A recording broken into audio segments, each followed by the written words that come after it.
بسم الله والحمد لله والصلاة والسلام على رسول الله. أما بعد، السلام عليكم ورحمة الله وبركاته. برادران و خواهران عزیز، حفظكم الله و رعاكم. عبدالرحمن فاتح در یک سخن پیشگذشته‌اش هم گفته است و همین سخن پیشگذشته‌اش را یک مرتبه دیگر بریده است و به گروهش گذاشته است و طلب کرده است که امام سیوطی به کدام سخنش از این دایره اسلام بیرون شده باشد و یا خلاصه حکم السیوطی را ما انیق و دقیق از جانب خودمان بیان بکنیم. البته ما نه به خاطر یک اهل بدعتی که خودنمایی میکند، بلکه به خاطر اینکه این منهج واضح شود و به خاطر اینکه برادران و خواهران از این حق باخبر شوند بیان میکنیم.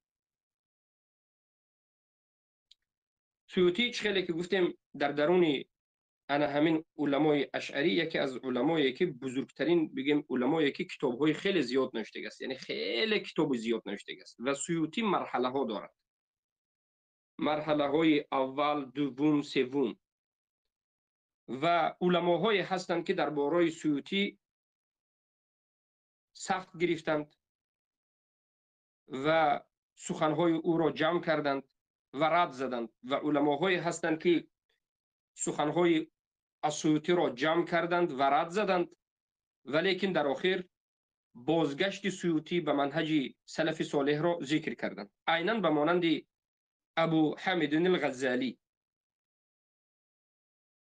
ابو حامد غزالی یکی از علمای بزرگ اشعری که حتی به یک چند کفرهای سخت واقع شده، این چنین در مسئله بالاخره و قول الاتحاد که یک قول است در باب سبحان الله الله شناسی در توحید اسماء و صفات، که یک قول مشرکین است که در باب الله سبحانه و تعالی میگن که وحدت الوجود، و یک قول دیگر است که الاتحاد.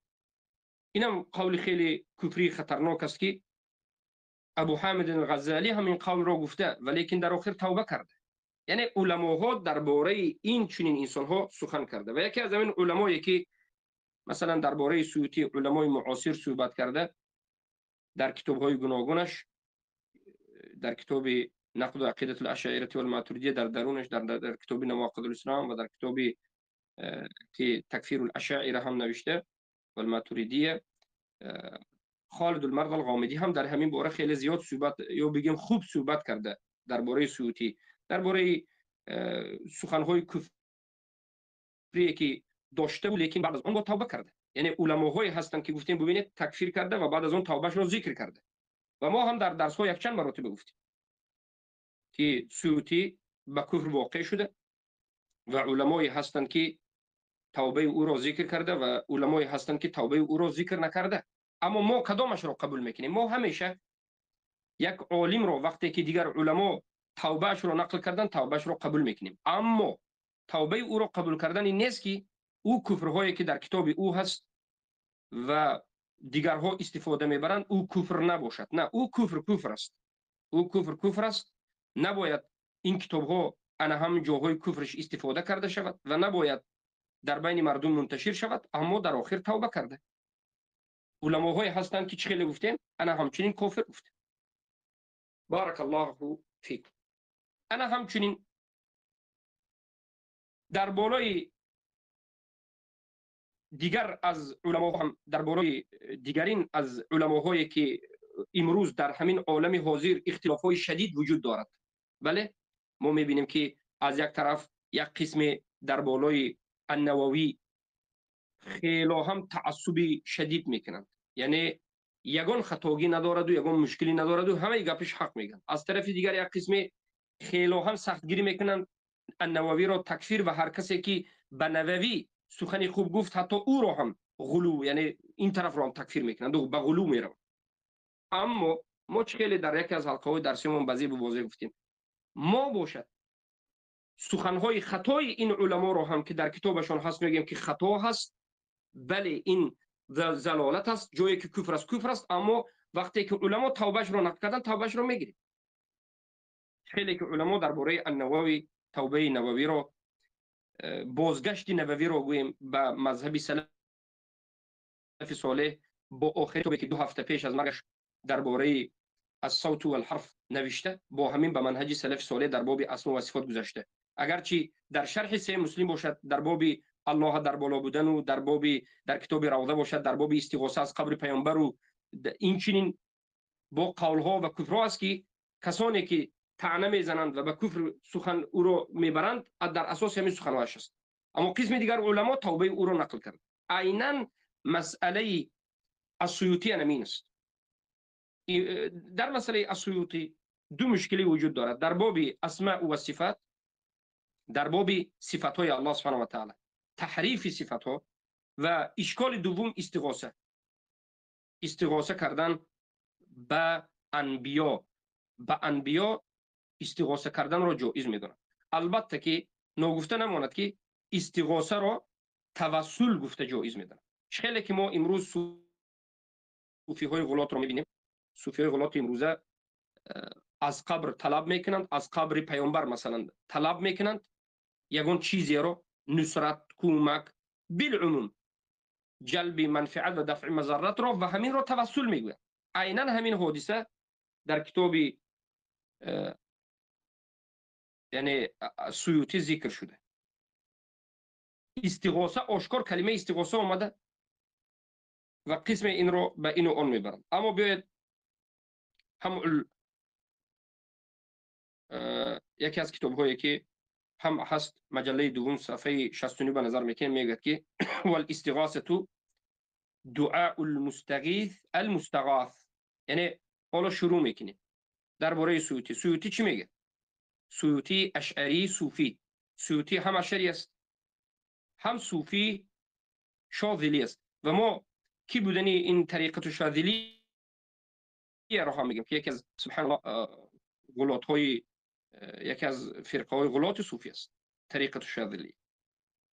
البته اول دارد، متقدمین دارد، متأخرین دارد. شاذلیه یعنی از همه جانبش کم کمی مختصر بیان میکنم. بارک الله فیکم. انا کنون ببینید که چی میگوید. یعنی استغاثه در نزد السیوطی چی است؟ استغاثه میگه دعای مستغیث مستغاث را. مستغاث طلب کردن، دعا کردن یک کسی که فاعل استغاثه میکند استغاثه شونده را. یعنی یک انسان از یک کسی که طلب میکند، انا همین یک انسان رفته از یک کس طلب کند از مستغاث، همین رو استغاثه گفته میشه. بله یعنی سیوطی استغاثه را خوب فهمیده. و بعد از این در کتاب حسن المحاضره مجله دوم صفحه 168 میگوید که سیوطی میگوید که فتوجه القاضي تقي الدين الى الحجاز ومدح النبي صلى الله عليه وسلم بقصيده وكشف رأسه ووقف بين يدي حجرة الشريفة واستغاث بالنبي عليه الصلاة والسلام وأقسم عليه ألا يصل إلى وطنه إلا وقد عاد إلى منصبه. میگه سیوطی قاضی تقی الدین به سوی حجاز روح آورد. حجاز مدینه و مکه و مدینه اینجا، لیکن حجاز حالا اینجا به مدینه منوره رفت به نزد قبر پیامبر صلی الله علیه وسلم. پیامبر به یک قصیده ایش چی کرد؟ به قصیده ایش پیامبر مدح و ثنا کرد، سرش باز کرد و وقف بین ید الحجره الشریفه، در روبروی حجره پیامبر صلی الله علیه و سلم ایستاد. یعنی در روبروی قبر پیامبر صلی الله علیه و سلم ایستاد و استغاثه کرد به رسول اکرم صلی الله علیه و سلم و قسم خورد به پیامبر صلی الله علیه و سلم که قسم خورد از پیامبر، یعنی طلب کرده گفت که من به وطنم باز نگردم مگر اینکه در منصبم باشم. یعنی از پیامبر چی پرسید؟ یک آدم خود نقل کرده است قاضی تقی الدین الی الحجاز. سیوطی نقل کرده است. یعنی به نزد قبر پیامبر آمد، از پیامبر صلی الله علیه و آله طلب کرد که من باز نگردم به وطنم مگرم اینکه گشته باشم به منصبم، باز به منصبم دوباره جو شده باشم. یعنی از پیامبر باز گشته به منصب رفتن رو طلب میکند. و انامین را چی میگه؟ انامین است استغاثه. استغاثه ای که خودی السیوطی جایز میداند و همین سبب شده که بعضی از علما گفتن که این کفر است و بعد از این پیش از مرگ از این مذاهب جهمی و از این توبه کرده و فوت کردن گفتن. بارک الله فیکم. خیلی که من شیخ رو بیان کردم که در کجا در کدام سخنهایش. و یکی از اینها این چنین علی بن خدیر خدیر هم در یکی از کتابهایشون، نام کتاب انیق به یادم آمده است، ذکر میکنه وقتی که به اشاعره رد میزنن میگن که بله علمای اشاعره در باب استغاثه این به اشکال دچار شدند و قسمی از اونها به توبه وفات کردند الحمدلله. و قسمی از اونها نه که حتی شیخ الاسلام ابن تیمیه رحمه الله قسمی از اونها را حکم کرده. و بعد از این قسمی از اونهایی که شیخ الاسلام حکم کرده به مانند فخر رازی البکری را که حتی سر المکتوم فی علم النجوم کتاب نوشت و سحر و طلب کمک از این و آن و استغاثه همیشه جایز دانست. بالاخره شیخ الاسلام ابن تیمیه رحمه الله گفتند مات فی رده، مات مرتدا ان لم تاب، اگر توبه نکرده باشد مرتد وفات کرده. بالاخره بعد از این علماء النجد یک چند علمای دیگری غلاتی از اشاعره که توبه نکرده وفات کرده ذکر کردن به مانند شیخ عبدالرحمن ابن حسن ابن محمد ابن عبدالوهاب مجددین و به مانند سلیمان السحمان رحمه در وقت رد زدن به اشاعره در وقت اجماع کتاب نوشتن اجماع امت النبویه فی الرد على الجهمیه المعطله، اجماع امت المحمدیه فی تکفیر او فی رد و در نام دیگری فی تکفیر الجهمیه المعطله، اجماع امت محمد در تکفیر جهمی های معطله در رد جهمی های معطله گفته. اینجا ذکر کردن بعضی از علمای غلات دیگری اشاعره را سبکی و امثالش را گفتند که اینها به امثال کی است گفتند، اینها سبکی و یک چند نفر دیگر را اینجا نام ذکر کردن گفتند که اینها به امثال انا همون گفتند فخر رازی البکری هست که ابن تیمیه رحمه الله تکفیر کرد. بارک الله فیک. به خاطر چی؟ سر المکتوم فی علم النجوم باز اخرش به خاطر همین شرک و کفر تکفیر کرد. یعنی ابن تیمیه گفتن که فخر راز البکری بریده وفات کرد اگر توبه کرد. علمای نجد سبکی رو بعد از این به او پیوست کرد و بعضشون یک چند نام علمای اشاعره رو ذکر کرد. برای همین در بین اینها غلات‌های بود که توبه نکرده وفات هم کرده و قسمی از اینها رو الله سبحانه و تعالی توفیق داده که از این چنین استغاثه های بغیر الله سبحانه و تعالی توبه کنه. پس در اینجا ببینید انا همین تقیه که سیوطی میگوید استغاثه به کی کرد؟ به رسول الله صلی الله علیه و سلم کرد. سیوطی انا همین استغاثه که همین تقی کرد، مثلا ببینید این تقی از قبرستان از رفت به خانه پیامبر من نزدش از قبر پیامبر استغاثه کرد، طلب کمک کرد که من از منصبم بیکار شدم یا رسول الله مثلا هم خیل کنید که من وقتی که به منطقه خودم بازگشتم باز دوباره به منصبم باشه. از پیامبر طلب کرد استغاثه، طلب کمک، بله کرد. سیوطی چی میگه؟ در همین صفحه که ما گفتیم، صفحه دوم مجله دوم صفحه 168 حسن المحاضره، همین کار همین عمل حکمش چی است و همین آدم حکمش چی است؟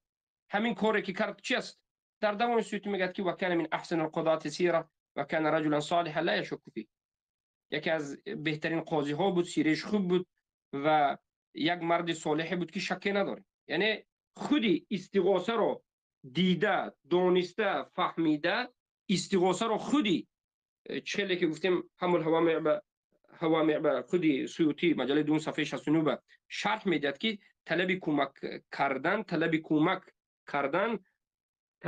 کردن مستغیث از مستغاث میگه. و بعد از این میگه که او که میکنه کار بهترین کار است و یک مرد صالح بود، شک نبود. در کتاب دوم، در کتاب محاضرات و محاورات اگر نظر کنید، در مقدمهش السیوطی میگه که هذا مجموع حسن انتخبت فيه ما رق وراق من ثمار الاوراق، صفحه 51. ثم انتخب كلاما من كتاب مصباح الظلام با اومده میگه که في در حق مستغیثین بخیر الانام، صفحه ببینید کتاب مصباح الظلام في المستغيثين بخير الانام، نوم كتاب مصباح الظلام في المستغيثين بخير الانام، کسان مصباح ظلام در حق استغاثه کنندگان به خیر انام، یعنی از پیامبر صلی الله علیه و سلم. صفحه 429 اومده میگه که و نقل فيها قصه های زیاد نقل میکند کسانی که استغاثه کردن به پیامبر صلی الله علیه و سلم و چی شد؟ دعایشان قبول شد. یعنی قصه های زیاد نقل میکرد که بسیار کسا رفتند و از قبر طلب کردند، از قبر پیامبر طلب کردند، پیامبر اجابت کردند، یعنی دعای کردهشان قبول شد.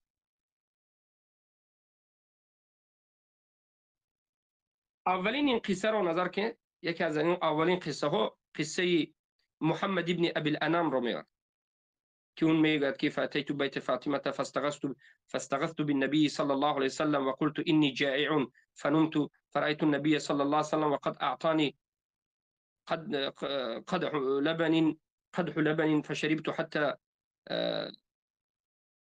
امتلأت، در روایت روید و ها هو فبصق اللبن من فيه. یعنی ببین در اینجا روایت های گوناگون آورده است. یکی از اولینش محمد ابن ابی الانام میارد در این کتاب که من رفتم میگه به خانه فاطمه و یعنی این چنین به نزد قبر پیامبر صلی الله علیه و استغاثه کردم به پیامبر و گفتم که ای پیامبر من مثلا خیلی سخت گسنه هستم و بعد از این خواب کردم که در خوابم پیامبر رو دیدم که به من یک قدح، یعنی یک کوب، یک استکان شیر دادن و نوشیدم حتی اینکه پر شدم.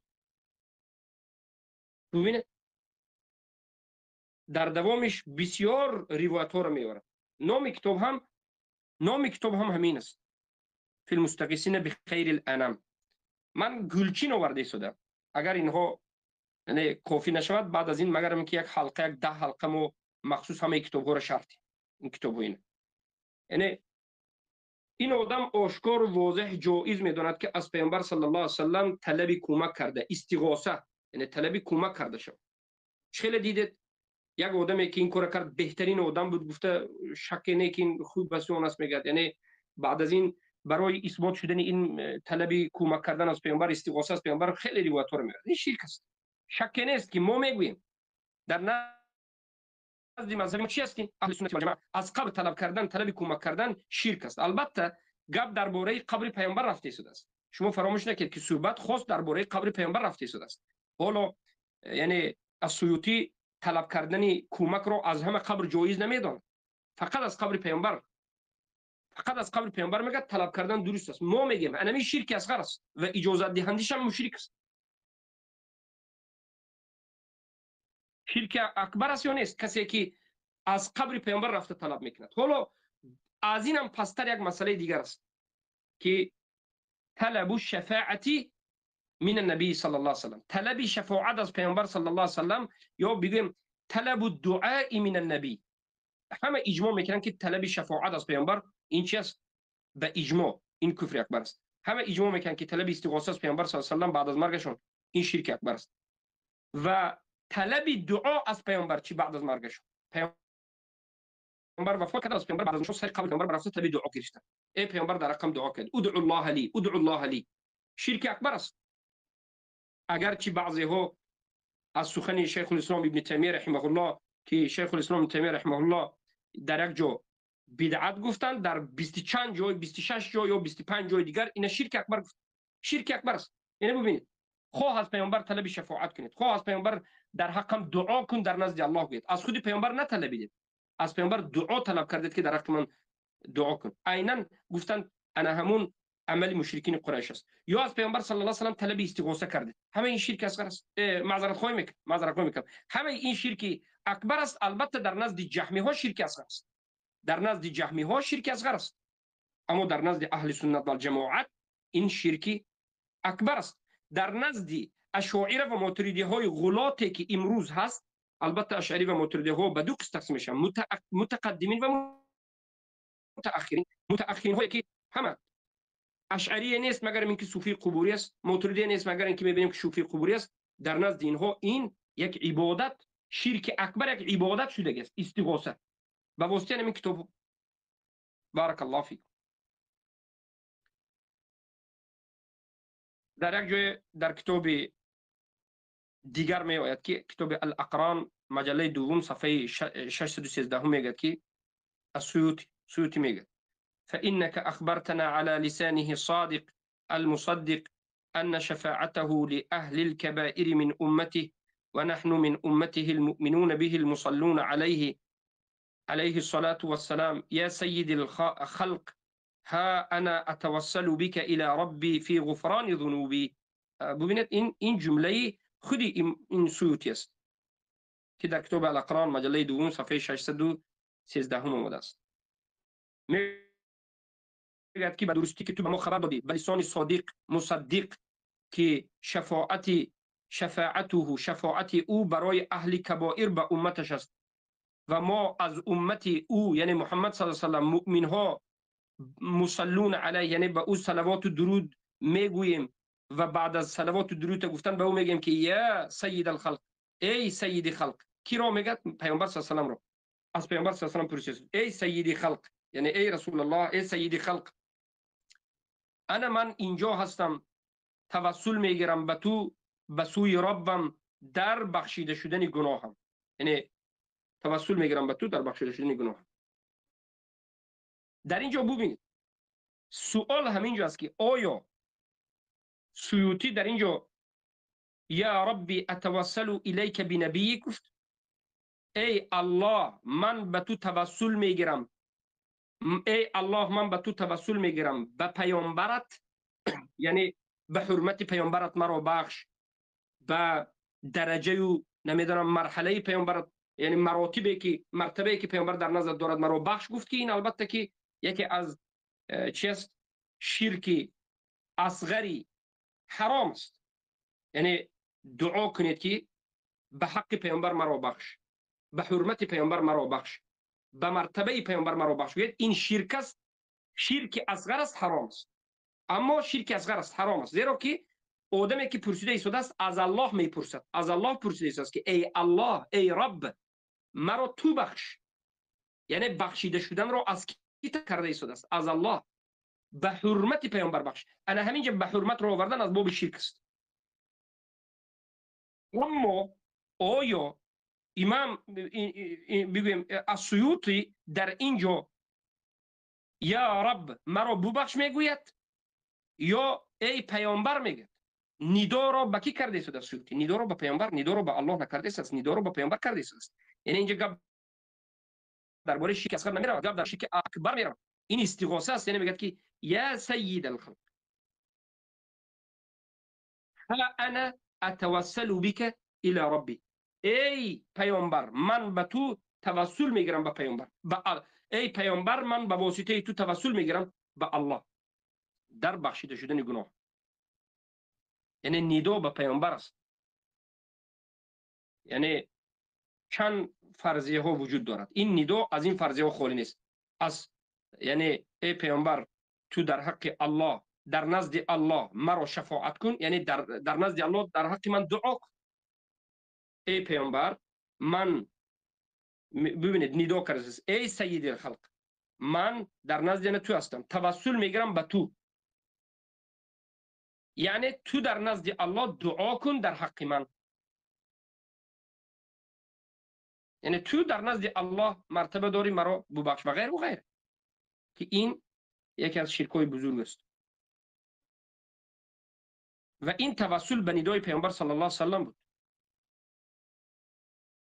البته هستن کسایی که از این عازری ها و این جهمی ها شرک نمیفهمند، آمدن این شرک نبود، این اصغر بود، این کوچک بود میگویند. و من و شما میدونیم که ندا چی است.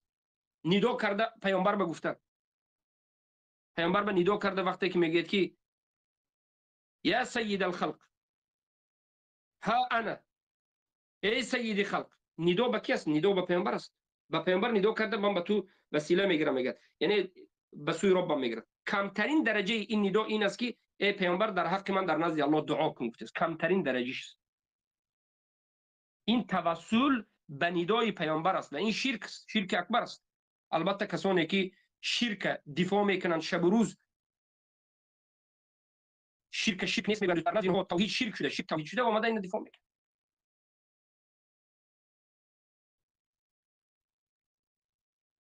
سبحان الله.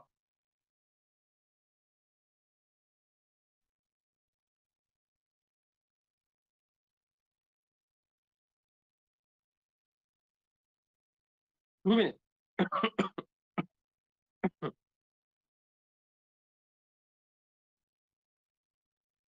یکی از علمای دیگری اشعری ها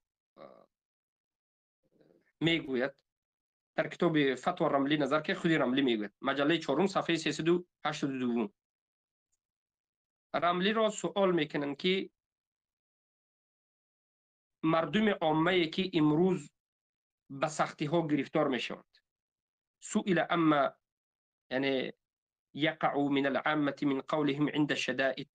رملی را سوال کرده میشود که مردم عامه شون مسلمان میگویند در وقت های سختی، شدائد، مصیبت، بلا ندا میکنند و میگن که یا شیخ فلان، یا رسول الله، ای شیخ فلانی، ای رسول الله، گویان به مانند همین ندا میکنند. من الاستغاثه بالانبیاء والمرسلین والاولیاء والعلماء والصالحین، یعنی بعضشون انبیا را ندا میکنند ای پیامبران، ای پیامبر، بعضشون اولیاء را ای اولیای فلانی، بعضشون علمای صالحین ندا میکنند، مرده ها را ندا میکنند ای برای ما مصیبت آمد، ما را کمک کنید، نصرت دهید. گفتنی هم خیلی دعاها را میکنند.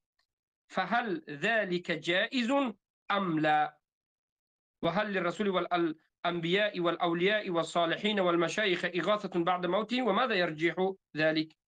آیا این جایز است یا نیست همین ندا؟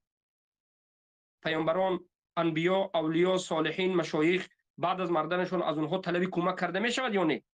راولی جواب داده میگه که بان الاستغاثه بالانبیاء والمرسلین والاولياء والعلماء والصالحين جائزه وللرسول والانبياء والاولياء والصالحين اغاثه بعد موتهم. استغاثه کردن به انبیا، مرسلین، اولیا، علما، صالحین جایز است و للرسول والانبیاء والاولياء الصالحین، اما در حق رسولان و انبیا و اولیاء صالحین اغاثه بعد از موتشون درست است. یعنی بعد از وفات پیامبر و علما و اولیاء صالحین در سر قبرشون رفته اگر طلب کمک کنید در حالتهای سختی و ضروری، به من این کنان کن، یاردم کن، میگه جایز است. میگه انا کن، یعنی این قولا هست. انا کن نظر میکنیم در کتاب حسن المحاضره في تاريخ مصر والقاهره مجله 1 صفحه 63 سیوطی چی میگه؟ كان في عصرنا امير يقال له ازمر الطويل وما زالت وما زلت اتزرع الى الله تعالى في هلاكي، وما زلت اتزرع الى الله تعالى في هلاكي والا يولي على المسلمين، واستغيث بالنبي صلى الله عليه وسلم، واستغيث بالنبي صلى الله عليه وسلم واسهل فيه ارباب الاحوال حتى قتله الله سبحانه وتعالى. یعنی میگه که در نزد ما، میگه در عصر ما یک امیری بود، میگه ازمر طویل، و میگه بردوام از الله طلب کمک میکردم و برای هلاک یافتن همین آدم دعا میکردم و دعا میکردم که الله به بالای مسلمان ها انا همین قرار نتید و نابودش کند. و استغیث بالنبی، و استغاثه میکردم به پیامبر صلی الله علیه وسلم، و اسأل فی، و میپرسیدم در، یعنی از پیامبر میپرسیدم در حق نابود شدن از مر طویل، از مر طویل ارباب الاحوال حتی قتله الله، حتی اینکه الله قتلش کرد. یعنی اگر ما این خیلی سخنها را کوبیم خیلی زیاد است. استغاثه چی است؟ انا همین است در نزد، حالا فهمیدید استغاثه در نزد السیوطی چی بوده است؟ استغاثه راست رفته از قبر پیامبر، یا بعضی از دیگرها ایناش میگفتن که از اولیای صالحین راست رفته طلب کمک کردن. یعنی من منصبم از دستم رفت به من منصب رو گردونید، من گناهگارم مرا بخشید، من توسل به واسطه یا رسول الله، من توسل به واسطه شما به الله میکنم. یعنی کمترین درجه گفتیم طلب دعا کردن از پیامبر. همه این در نزد اهل سنت و جماعت شرک است. نظر کنید به کتاب مجموع الفتاوی جزء اول، مجموعه الفتاوی ابن تیمیه رحمه الله جزء اول صفحه 104 خیلی بیان کرد. شیخ الاسلام ابن تیمیه رحمه الله پرسیده شد، سئل شیخ رحمه الله اما قال يجوز الواسطه بالنبي صلى الله عليه وسلم في كل ما يستغاث الله تعالى فيه. پرسیده شد از پیامبر که یک نفر بگوید که جایز است استغاثه کردن از پیامبر صلی الله علیه و سلم در همه آن چیزی که استغاثه کرده می شود الله سبحانه و تعالی، لیکن همین استغاثه را على معنى انه وسیله من وسائل الله تعالی في طلب الغوث وكذلك يستغاث بسائر الانبياء والصالحين في كل ما يستغاث الله تعالی فيه. یعنی به معنای اینکه وسیله از وسایل دانسته، یعنی همین وسیله گفته، استغاثه به معنای وسیله، وسیله به معنای استغاثه استفاده برد. همین انسانی که همین را جایز میگوید استغاثه کردن از پیامبر را به معناش و غیر و غیره، حکم منها چی است؟ البته نوشته ابن تیمیه رحمه الله دراز است، طولانی است، لیکن حرکت کرده مختصرتر به شما میفهم. و اما ما توسل الله تعالی و اما من توسل الى الله تعالى في تفريج كربه فقد استغاث به سواء كان ذلك بلفظ الاستغاثة أو التوسل أو غيرهما مما هو في معناها وقول القائل أتوسل إليك يا إلهي برسولك أو أستغيث برسولك عندك أن تغفر لي. استغاثة بالرسول حقيقة في لغة العرب وجميع الأمم. ببینید استغاثه را ببینید چه خیلی بزرگ کرده میفهمن شیخ الاسلام تیمیه.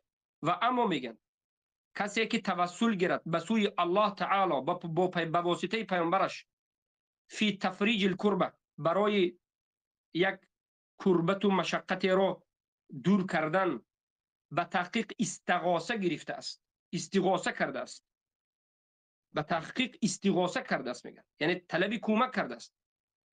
اگرچه کان ذلک اگرچه این بلفظ بود، بلفظ استغاثه باشد یا بلفظ توسل باشد. یعنی انسانی که همین سخن توسل گفته کند، هم استغاثه کند، هم یا نامش دیگر مونده، هر چیزی باشه، استغاثه میگوید، توسل میگوید، چیزی بگوید، اما رودو طلب کمک بکند از پیامبر الله سبحانه و تعالی، این گفتن چی است؟ استغاثه است. مما هو فی معناهما و قول قائل، یعنی سخنی گوینده که در نزد قول پیامبر یا در غیر قول پیامبر میگه که من توسل میگیرم به سوی تو ای الهی من به رسولت و طلب استغاثه میکنم، طلب کمک میکنم به رسول تو در نزدت که مرا ببخشی. انمین خیلی سخنها گفتن لی استغاثه بالرسول است. حقیقتا انمین استغاثه کردن به رسول است، حقیقتا است، حقیقتا استغاثه گفته می شود در لغت عرب و در نزد جمیع امم. استغاثه شرکی انمین است که انمین جمله ها را بگویی، اما نامش را عوض کنی، توسل گویی، هم این حکم را عوض نمی کند. نامش را صد خیل عوض کنی، هم این استغاثه است، استغاثه حرام و شرکی است و این دوست نیست. عندك أن تغفر الاستغاثة بالرسول حقيقة في لغة العرب وجميع الأمم. قال ولم يزال الناس يفهمون معنى الاستغاثة بالشخص قديما وحديثا، وأنه يصح إسنادها للمخلوقين، وأنه يستغاث بهم على سبيل التوسل، وأنها مطلقة على كل من سأل التفريج الكربة بواسطة التوسل به، وأن ذلك يعني إنكار كرد رفتم. قال فيما رواه الطبراني أن بعض الصحابة رضي الله عنهم قال استغيثوا برسول الله صلى الله عليه وسلم من هذا المنافق، فقال النبي صلى الله عليه وسلم إنه لا يستغاث به وإنما يستغاث بالله. فهمتید؟ پیامبر گفتن که استغاثه به من کرده نمیشود، استغاثه به الله کرده میشود. إن النبي صلى الله عليه وسلم لو نفى عن نفسه أنه يستغاث به ونحو ذلك يشير به إلى التوحيد وإفراد البارئ بالقدرة، لم يكن لنا نحن أن ننفي ذلك، ونجوز أن نطلق أن النبي صلى الله عليه وسلم والصالح يستغاث به، يعني في كل ما يستغاث فيه بالله تعالى، ولا يحتاج أن يقول على سبيل أنه وسيلة وواسطة، وأن القائل لا يستغاث به تقر له وأنه كافر، لكنه إلى آخر ميرا، لكنه إلى دوامشون خیر رفتن میکنه. پس بالاخره معنای استغاثه معلوم شد، معنای استغاثه معلوم شد در دوامش البته میگن که و ان القائل لا يستغاث به متنقصا له وانه كافر بذلك لكنه يعذر اذا كان جاهلا. یعنی استغاثه کننده کافر است، لیکن عذر داده می شود اگر جاهل باشد. یعنی در کدام نمود تکفیر؟ تکفیری معذب. خیلی که شیخ الاسلام ابن تیمیه تکفیری حکم تکفیر معذب رو از هم دیگر جدا کرد. اسم گفتند ثابت است، الاسم یثبت قبل الرساله. اسم ثابت می شود پیش از رساله، پیش از حجت رسیدن. کسی که شرک اکبر کرد اسم به بالای او میگذاریم گفت، زیرا که او شرک کرد. خیلی که اسم مشرک ثبت قبل الرساله، اسم مشرک ثابت شد قبل الرساله، پیش از حجت رسیدن اسم مشرک میرسد. فانه یشرک بربه و یعدل به، زیرا که شرک کرد به الله و غیر الله عبادت. اما در اینجا وقتی که گفتن که این کافر یعنی کافر معذب، یعنی کافری که حکم مرتد به این جاری کرده شود و جزای مرتد داده شود، گفتن بعد از حجت است و جاهل باشد یک بار اونها داخل کرده نمیشه. و این چنین سخنان زیاد است. از انکو فهمیده می شود که در دوامش میگن که در پایانترش میگن که صفحه 104 والاستغاثة طلب الغوث وهو الإزالة الشدة كالانتصار طلب النصرة والاستغاثة طلب العون والمخلوق يطلب منه من هذه الأمور ما يقدر عليه. استغاثه طلب کردن کمک است و نابود کردن در حالتهای بعض سختی، نابود کردن سختی اثر است. یعنی از یک کس طلب میکنید که به من کمک کن، از یک کس طلب میکنید که در سلی من بوده مشقه را دور کن، و یا از یک کس طلب نصرت میکنید، به من استعانه میکنید، به من کمک کن، میگید طلب العون من المخلوق طلب العون والمخلوق گفتن یطلب منه من هذه الامور ما يقدر عليه. اما از مخلوق طلب کرده می شود از این چیزهایی که از کدامش که قادر باشد. اگر یک انسان زنده باشد، حاضر باشد، حی حاضر، یک انسان زنده باشد در نزد شما حاضر باشد و قادر به کمک کردن باشد، از او طلب کمک میکنید. مثلا غلطیده باشد دست میگیر من راست کن، یک دو سه نفر زده ایستاده باشد به من کمک قادر. اما از همین زنده هم چیزی ناقادر را طلب کردن شرک است. مرا ببخش، مرا داخل جنت کن، عمر به دراز کن، از یک آدم زنده گفته میشود؟ نمیشود، شرک است. زیرا که به این غیر از الله هیچ کسی قادر نیست. خیلی که آیات را برای جایز بودن از مخلوقی که قدرت دارد شیخ الاسلام ذکر کرده. و این استنصروکم فی الدین فعلیکم النصر. یعنی کسی که از شما طلب نصرت کرد شما نصرت شد. یعنی قادر که هستید، زنده هستید، اما از مرده این کفر شرک است. و اما ما لا يقدر عليه الا الله فلا يطلب الا من الله. اما اون چیزهایی که غیر از الله دیگر هیچ کسی قادر نیست بجز الله، از هیچ کس طلب کرده نمی شود. از آدم زنده ای که در رو بروت هست، یک چیزی که غیر از الله هیچ کس قادر نیست، این طلب کرده نمی شود. و این شرک است. اگر از یک آدم زنده ای که در رو بروت هست یک چیزی رو طلب کنی که غیر از الله دیگر هیچ کسی قادر نیست، این از خصوصیت الله هست، از غیر الله طلب کردی خو زنده خو مرده شرک است. ولهذا كان المسلمون لا يستغيثون بالنبي صلى الله عليه وسلم ويستسقون به ويتوصلون به كما في سهل البخاري أن عمر بن الخطاب رضي الله عنه استسقى بالعباس وقال اللهم إن كنا إذا أجدبنا نتوصل إليك بنبينا فاستسقانا وأن نتوصل إليك بعم نبينا فاستسقنا. یعنی در حالت زنده بودن پیامبر صلی الله علیه و سلم هم صحابگان از پیامبر همان چیزی رو که پیامبر قادر نبودن نمی‌طلبیدند. پیامبر به من استغاثه نکردن اون چیزایی که من قادر نیست. مثلا باران باریدنش، کی باران را میباراند؟ این خصوصیت الله است، تنها الله باران را میباراند. آیا پیامبر میتوانند که باران بارانند؟ آیا ما به نزد پیامبر رفته میتوانیم بگوییم که پیامبر در حالت زنده بودن آیا صحابگان رفته میگفتن که پیامبر به ما باران؟ نه، نمیگفتن، بلکه رفته میگفتن که ادعوا الله، دعا کنه پیامبر که الله به ما باران باراند. و پیامبر هم میرفتن نماز استسقا میکردن، دعا میکردن، از الله طلب میکردن، اما به واسطه دعای رسول الله، زیرا که رسول الله معروف است که مبارک است و دعای پیامبر قبول میشه.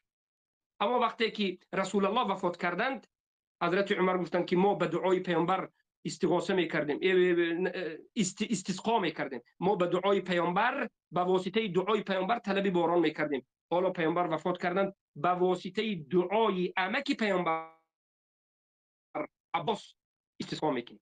یعنی حتی یک آدم زنده که قادر نیست از همین آدم زنده چیزهای طلب کردن که خصوصیت الله است، این شرک است، به مانند طلب باران و غیره.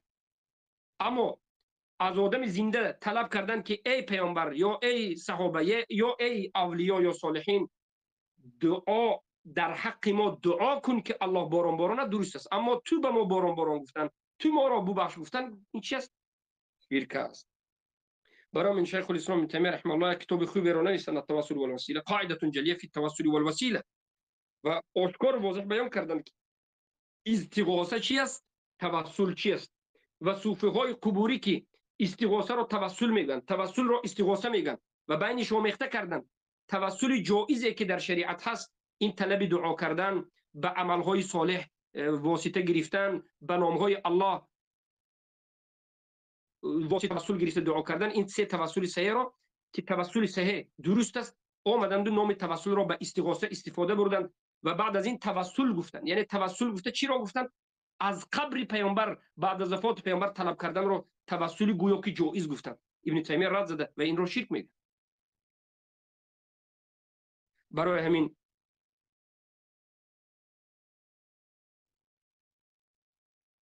انا همین است که علما درباره السیوطی سخن کردند و انا همین است که با سیوطی در باب اسما و صفات اینچنین در باب تأویل صفات های فعلی الله سبحانه و تعالی نقد کردند و گفتند که سیوطی کی است؟ عقیدتا اشعری هست و طریقتا صوفی الشاذلی هست. طریقتا صوفی الشاذلی هست. خیلی که خودی از سیوطی این بگویم شاذلی ها را، صوفی های شاذلی را تزکیه داده و این طریقت رو طریقه بهترین گفته و خوب میگه. بارک الله فیکم. حالا من حالا این رو بگویم، یعنی از کجا من میگم که طریقه شاذلی بوده. در کتاب مقدمه التحبیر فی التفسیر ذکر میکند که زهیر علی نور میگه که وسیوطی کان ذا مسلک صوفی، سیوطی صاحب مسلک صوفی بود. اخذ الطریقه الشاذلیه، گرفته بود طریقه الشاذلیه را عن الشيخ الكامل محمد بن عمر الشاذلي، از شیخ کامل محمد بن عمر الشاذلی میگه. شیخ کامل محمد بن عمر الشاذلی این گرفته بود میگه و در دوامش میگه که وله فيه کتاب بعنوان، و همین سیوطی در این راه یک کتاب دارد به عنوان تأیید حقیقة العلیه و تجدید الطریقة الشاذلیه، و هو يرى ان طریقة الشاذلیه في المتأخرین نظیر طریقة الجنید. یعنی برای تأیید طریقة الشاذلیه صوفیه کتاب نوشته، خیلی که حالا گفتیم تأیید حقیقة العلیه و تجدید الطریقة الشاذلیه. بارک الله فیکم. پس ابن عابدین در کتاب رد المختار على الدر المختار میگه که یک کلام از سیوطی آورده دفاع کرده، میگه که یعنی ببینید کلام سیوطی که در دفاع ابن عربی آمده است. ابن عربی که شیخ الاسلام ابن تیمیه میگویند کسی که ابن عربی و جماعتش رو تکفیر نکند، یعنی این خودش بقید. اما ابن عابدین سخنی را از سیوطی می آورد که سیوطی دفاع میکند در آن ابن عربی و میگوید که ولحافظ السیوطی رسالة سماها تنبیه الغبی بتبرئة ابن عربی. تنبیه غبی یعنی هر کسی که ابن عربی این کار میکند همین رو غبی گفته، میگه که تنبیه غبی به پاک بودن یا بیزار بودن ابن عربی از این بعضی از چیزایی که شما در حق ابن عربی میگید. و در این میگه که در بالای ابن عربی مردم به دو قسم تقسیم شده، ان الناس افترقوا فيه فرقتين، فرقه نصيبة تعتقد ولايته والاخرى بخلافها، ثم قال والقول الفصل عندي فيه طريقه لا يضرها الفرقتان وهي اعتقاد ولايته وتحريم النظر في كتبه. خودی میگه ابن عربی خوب است اما کتابش به نظر کردن درست نیست. حالا که کتاب ابن عربی ما درباره ابن العربی گپ نزد ایستادیم، زیرا دو نفر است. ابن یکی با ال است، العربی. درباره این گپ نیست، گپ درباره ابن عربی بدون ال. ابن عربی نکره هست که کتبش در درونش اینقدر واضحات و کفریات وجود، اینقدر کفر واضح هست که حتی شیخ الاسلام ابن تیمیه گفتن که هر کسی که ابن عربی و جماعتش تکفیر نکرد کافر است. سیوطی آمده میگه که خود ابن عربی میگه بهترین است اما کتابش خوندن حرام است. یعنی آدم به کتابی نوشتهش به کفر واقع نمیشته است گویا، و طرفداری میکرد و تزکیش میدید. حالا اینجا گفتم. پس سیوطی یک انسان صوفی شاذلی اشعری عقیدتا طریقتا صوفی شاذلی، انا همین آدم است که وفات کننده تولد شده 849 هجری، وفات کننده 911 هجری می باشد. و طریقه شاذلی را دفاع کرده میگوید که وقد صح القيام والرقص في مجالس ذكر والسماع من كبار الائمه منهم شيخ الاسلام عز الدين ابن عبد السلام.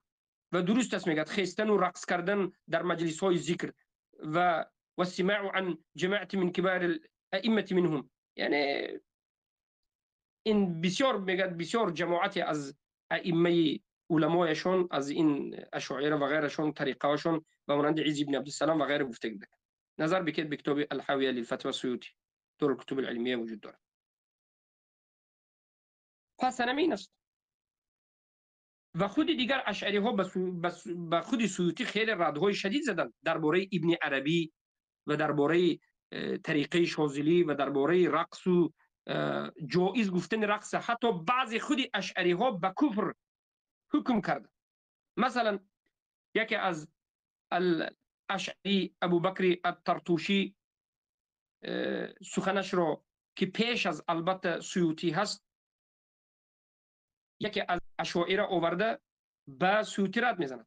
در اینجا الطرطوشی وفات کننده 520 هجری، ما گفتیم از سیوطی وفات کننده 911 هجری، یعنی متأخرین است بعد از اینو. بارک الله فیکم. پس انا همچنین سخنها زیاد است. اگر ما این سخنها را خواندن گیریم به پایان نمیرسد. زیاد است. مقصد چیست برادران عزیز؟ مقصد این است که در باره سیوطی هیچ کسی در اساس جهل صحبت نکرد. جلال الدین عبدالرحمن ابن ابی بکر ابن محمد ابن اسحاق ابن سابق الدین بکر ابن عثمان ابن محمد ابن خضر ابن ایوب ابن، انا میخوام رفتم میگه این نام السیوطی است، مشهور به اسم جلال الدین سیوطی است که تولد شده بعد از مغرب لیلتی شب میگه احد رجب در قاهره در مصر 849 هجری 1445 میلادی و باز در همون شهر قاهره وفات کرده 911 هجری 1505 میلادی. انا همین قدر. بارک الله فیکم. یعنی سخنهایی که هست در بالای سیوطی این نیست که کسی فقط تهمت کرده باشد و یعنی از هوا پیدا شده باشد. در حقیقت خطاگی های زیاد در باب توحید اسما و صفات مذهب معطله ها را میدانید، مذهب جهمی ها را میدانید که در باب اسما و صفات اشعری ها خیلی یعنی مشکلی دارند، یعنی تحریف ها. و بعد از این در باب توحید، در باب استغاثه به پیامبر صلی الله علیه و آله را آشکار واضح جایز میده. و بعد از این در طریقه شاذلی است، طریقه الشاذلیه، که طریقه شاذلی معلوم است و رقص و بازی و این و آن همه اینها را جایز میگه که خود اینها رد زده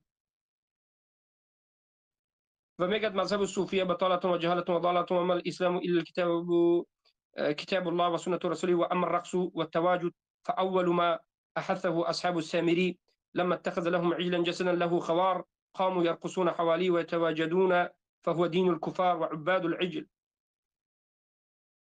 ببینید در کتاب الجامع لاحکام القرآن القرطبی میارد سخن اشعری ابو بکر الطرطوشی را که این رقص و این چیزا را انکار میکنه و حتی به حکمای سخت‌تر میرد کسی که نه حلال میکنه.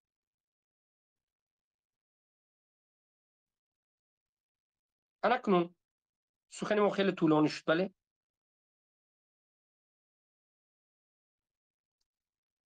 ابن وهبان یعنی عبدالوهاب ابن احمد ابن وهبان دمشقی حنفی وفات کنندش سال 768 هجری در منظومش وهبانیه میگه که و من یستحل الرقص قالوا بكفره ولا سيما بالدفي يلهو و یزمرو. یعنی یک قسم از علما چی گفتند؟ هر کسی که رقص رو با ذکر در وقت ذکر کردن رقص رو حلال گوید، یک عده از علما او را به کفرش گفته تکفیرش کردند و بخصوص اگر با طبل زدن گفته باشد. فهمیدید؟ یعنی درباره سیوطی حالت‌های هست که علما از انا همچنین سخن‌های علما گرفته از هر حالت سخن کردند. یک قسمی گفتند در باب اسماء و صفات، یک قسمی گفتند استغاثه به انوار، یک قسم دیگر گفتند در طریقه مثلا اول طریقه شاذلی به بعد میریم عقیده شاذلی ها گفتند بارک الله فیکم در حلال دانستن رقص و بازی با ذکر مثلا.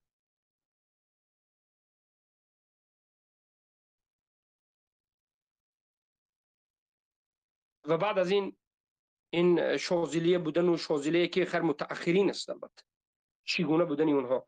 برای همین آخر القول چی است؟ علما خیلی زیاد صحبت کردند، علما دینشون حمایت کردند و البته خیلی گفتیم علمای هستند که به مانندی که از علمای متأخرین گفتیم خالد المرد الغامدی رو گفتیم، علی بن خضیر رو گفتیم و یکی از علمای دیگر شیخ شاگرد بارک الله فیکم سلیمان العلوان که یکی از عبدالله سودانی اونو هست که در باب علماء الاشاعره زیاد نوشته و دیگر علما خیلی زیادند، خیلی علماهای زیاد هستند که در این باره گپ زدند. لیکن آخر الامر چی است؟ یعنی به کفرش بسیار علما گپ زدند، اما ما همیشه منهجاً جانب توبه که علما نقل کردند به مانند خالد المرد الغامدی نقل کردند و گفتند که نقل های هست که پیش از مرگ از این استغاثه و از این طریقه کلامی و از این بسیار مذاهب خراب در باب اسماء و صفات توبه کرد و وفات کرد. والله اعلم. انا همین است. و اگر اینها خواهد در حق دیگر یک به یک علمای اشعری میخواد صحبت کرده رفتن میگیریم، اگر خواهد یک به یک صحبت کرده رفتن میگیریم. سبحانك اللهم وبحمدك اشهد ان لا اله الا انت استغفرك واتوب اليك.